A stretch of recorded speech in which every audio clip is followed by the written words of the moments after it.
एक व्यक्ति जो सरल और सीधा था लेकिन खाता बहुत था। एक दिन वो व्यक्ति एक आश्रम में गया और वहां गुरुजी से बोला, आप मुझे काम पर रख लीजिए, मैं कोई भी काम कर लगा परंतु मुझे भूख बहुत लगती है, इसलिए मैं खाए बिना नहीं रह सकता। गुरुजी मुस्कुराकर बोले, हमारे यहाँ भगवान की कृपा से खाने की कोई कमी नहीं है, जितना चाहो उतना खाना ले सकते हो, लेकिन एकादशी वाले दिन सब लोग उपवास रखते हैं और आश्रम में भोजन नहीं बनता है। तब उसने बिना कुछ सोचे गुरुजी की बात मान ली। अब एकादशी का दिन आया और वह गुरुजी के पास जाकर बोला कि मैं बिना अन्न के नहीं रह पाऊंगा, इसलिए कोई उपाय बताए। गुरुजी बोले, तुम एक काम करो, भंडारी से भोजन का सामान लेकर नदी किनारे जाकर भोजन स्वयं बनाकर खा लेना, लेकिन भोजन करने से पहले भगवान जी को भोग जरूर लगाना। अब वह व्यक्ति भोजन का सामान लेकर नदी किनारे पहुंचा और भोजन बनाने लगा। भोजन जब तैयार हो गया तो उसको याद आया कि गुरुजी ने बोला था कि भोजन करने से पहले भगवान जी को भोग लगाना।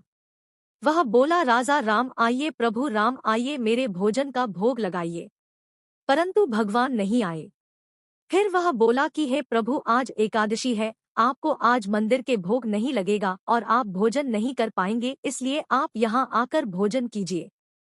श्री राम और माता सीता भक्त की सरलता देकर प्रकट हो गए। वह व्यक्ति प्रभु की सुंदरता को देखता ही रह गया और उनसे बोला कि हे प्रभु, मैं धन्य हो गया हूँ, अब आपको भूख लगी होगी, कृपा मेरा भोजन स्वीकार कीजिए। प्रभु ने भोजन किया और वह प्रभु से जाते हुए बोला कि हे प्रभु, अगली बार जब मैं आपको बुलाऊं तो जल्दी आना, क्योंकि मुझे भूख बहुत लगती है। प्रभु मुस्कुराए और अंतर्ध्यान हो गए। अब अगली एकादशी आई तो वह अपने गुरुजी से बोला कि इस बार भोजन का सामान थोड़ा ज्यादा दीजिएगा, क्योंकि आपने कहा था कि एक प्रभु आएंगे परंतु प्रभु तो दो आते हैं। गुरुजी ने सोचा कि खाता ज्यादा है, इसलिए ऐसे बहाना बना रहा है। इस बार वह दुगना भोजन का सामान लेकर नदी के किनारे आ गया और भोजन पकाकर भगवान जी को बुलाने लगा। इस बार भगवान जी बुलाते ही प्रकट हो गए और उसने देखा कि इस बार प्रभु श्री राम और माता सीता के साथ लक्ष्मण भगवान भी आए हैं। वह देखकर घबरा गया और सोचने लगा कि पहली बार दो आए थे, इस बार तीन आए हैं, क्योंकि वह खाता बहुत था इसलिए सिर्फ भोजन के बारे में ही सोचता था। उस व्यक्ति ने सबको प्रणाम किया और बोला, हे प्रभु, भोजन ग्रहण कीजिए। प्रभु ने भोजन स्वीकार किया और जाते समय वह व्यक्ति प्रभु से बोला कि हे प्रभु, अगली एकादशी को आप कितने आएंगे, कृपया बताकर जाइए, फिर मैं ज्यादा भोजन लेकर आऊंगा। प्रभु मुस्कुराते हुए अंतर्ध्यान हो गए। वह व्यक्ति आश्रम जाकर गुरुजी से बोला, इस बार भोजन का सामान थोड़ा ज्यादा दीजिएगा, क्योंकि प्रभु एक नहीं बहुत सारे आते हैं। गुरुजी ने मन में सोचा कि कुछ तो गड़बड़ है, जाकर देखना पड़ेगा। एकादशी का दिन आया और वह व्यक्ति दुगना भोजन का सामान लेकर नदी किनारे आ गया और गुरुजी भी उसको छुपकर देखने लगे। वह फिर से प्रभु को बुलाने लगा और प्रभु प्रकट हो गए।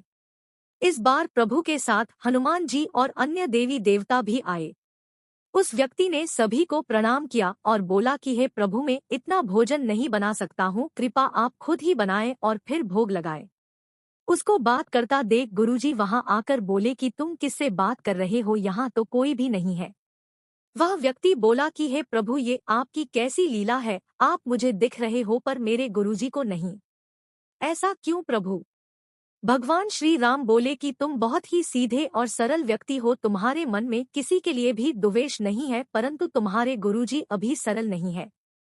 उस व्यक्ति ने यह बात गुरुजी को बताई तो गुरुजी यह सब सुनकर रोने लगे। वह व्यक्ति गुरुजी को रोता देख प्रभु जी से बोला कि हे प्रभु, मेरी आपसे विनती है कि मेरे गुरुजी को भी आप अपने दर्शन दीजिए। भक्त की यह बात सुनकर और गुरुजी को रोता देख प्रभु और सभी देवी देवता गुरुजी के सामने प्रकट हो गए। जय श्री राम। इस प्रकार एक भक्त ने अपने गुरुजी को भगवान जी के दर्शन कराए। प्रभु व्यक्ति की सरलता और प्रेम देखते हैं, इसलिए आप भी सभी के साथ प्रेम से रहिए और प्रभु का नाम लेते रहिए। जय श्री राम।